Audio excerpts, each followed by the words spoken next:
Assalamualaikum warahmatullahi wabarakatuh. We are from Group 6 and we will discuss the classification, morphology, and the life cycle of two species parasites. There are Sanguinicola sp and Gictalurideus sp. And there are the member of Group 6, Matus, Rizky Endah, Agung, Firda, Dila, Buyung, and Sadida. For the first species that we will discuss is about Sanguinicola sp.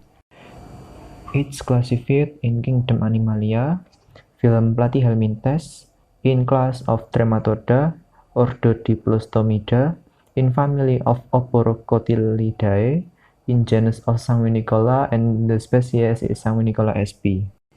And there are the morphology of Sanguinicola sp. They don't have ventrolateral tegmental body spines. The suction device in the anterior part is prickly with spine lines that appear in the adult base. The intestine consists of 6 cellular asymmetric ceca.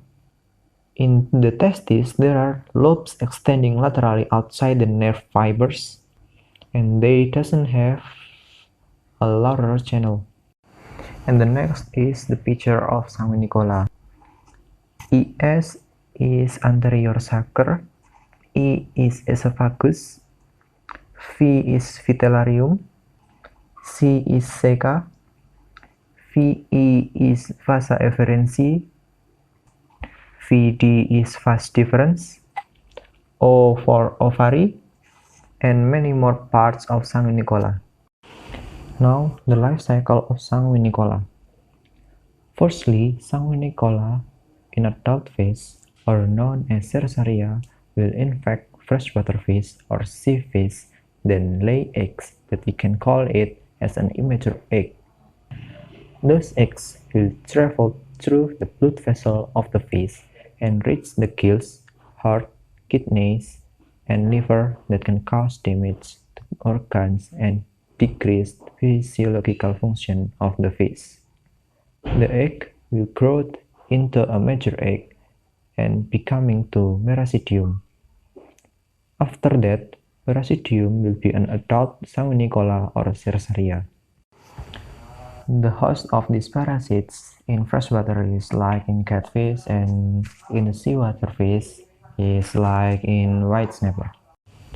The predilection of these parasites is in secondary lamella of the gills fish and can cause such damage like bleeding or hemorrhage, blood clots, blockage of capillaries, and necrosis.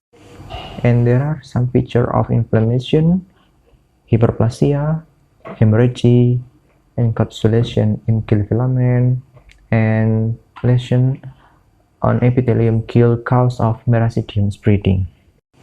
And the last is the reference of the last study about Sanguinicola. Now, we move on to the second parasite, Legictalurideus sp. For classification, kingdom Animalia, phylum Platyhelminthes, class Monogenea, order Dactylogyrridae, family Ankylocephalinae, genus Legictalurideus. For morphology, Legictalurideus has an elongated body. The size and shape of the complex clearly separates this species from the others. 4 pigmented eye spots. Has a single and curved tubular cirrus without significant distal ignition. And this is a picture and part of Legictalurideus sp. For alphabet A is composite of whole body based on examination of type and life material. B is cirrus-and accessory piece complex. C is dorsal anchor. D is dorsal bar. E is ventral anchor. F is ventral bar. And G is hooks. For its life cycles.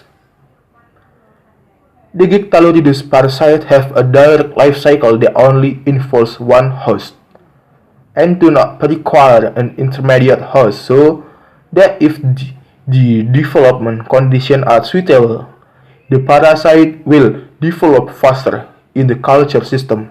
With stage, adult monogenous parasite will produce eggs, then hatch into Onchomyricaria larva, and then become an adult.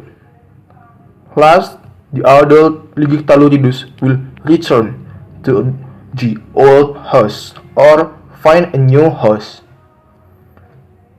And for the host and predilection, this parasite can infect freshwater fish.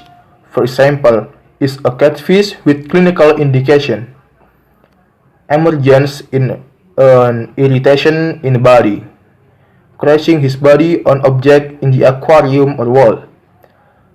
The fish can seem pale, respiration becomes faster, emergence of swelling in the body, and pale in gills.